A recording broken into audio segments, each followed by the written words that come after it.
Hola, quería tomar esta oportunidad del video del trabajo final, no para repasar lo que hemos visto en clase, porque siento que han sido exhaustivos nuestros acercamientos en sus primeros 4 niveles a la hermenéutica, es decir, en la lectura y análisis del texto, la interpretación o exégesis, la reflexión en hermenéutica y en la apropiación de la reflexión. En este último ejercicio quería más bien acercarme al 5.º nivel, a la autorreflexión, a la autocomprensión y a la comprensión de la circunstancia propia. Es con ese objetivo en mente que profundicé sobre una cuestión que me quedó duda, que me quedó pendiente tras nuestras lecturas, la idea del otro en la hermenéutica, específicamente en la propuesta de Ricoeur.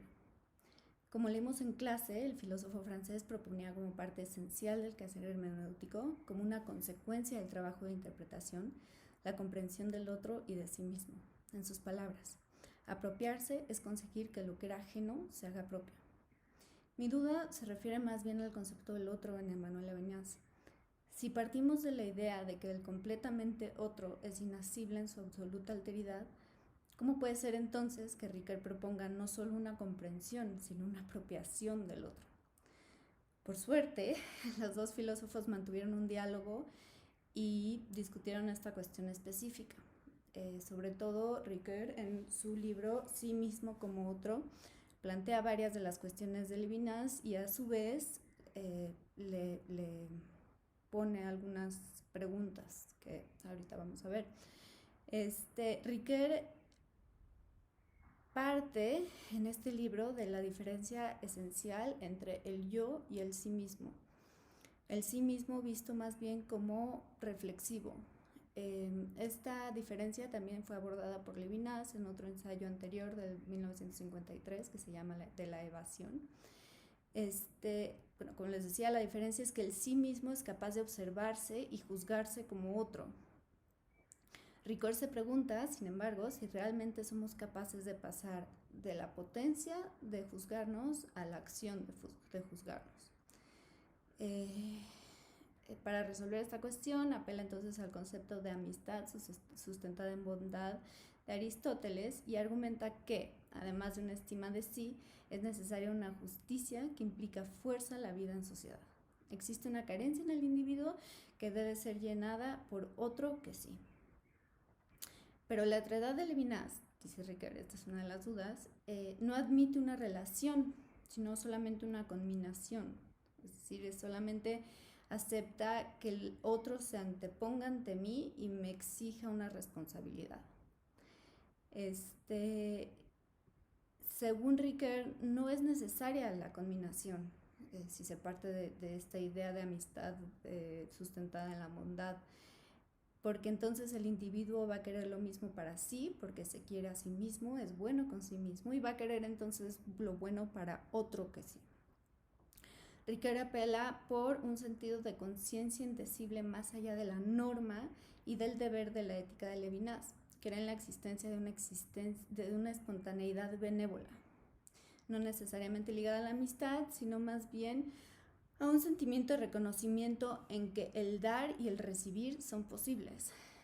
Propone, en lugar de una conminación, un sufrir con, en el que la vulnerabilidad del otro da más, ofrece una solicitud.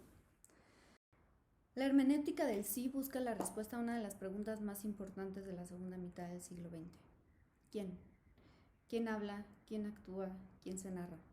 La interpretación es un medio necesario para la comprensión de sí, para la comprensión del otro, para la posibilidad de una ética. La pregunta por el otro en la hermenéutica no solo no es ociosa, sino necesaria. Es lo que logramos expulsar al mundo de nosotros sobre los demás.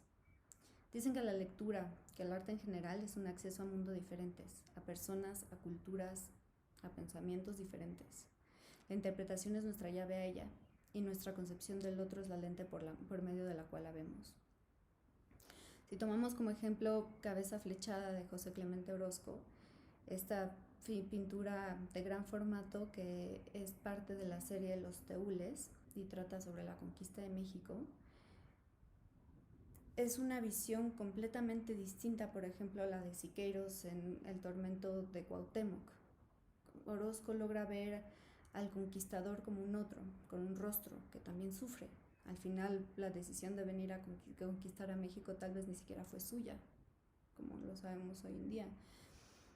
Orozco logra ver el sufrimiento del otro, lo logra poner. Siqueiros, por otro lado, le quita rostro al conquistador, le tapa el rostro con su armadura.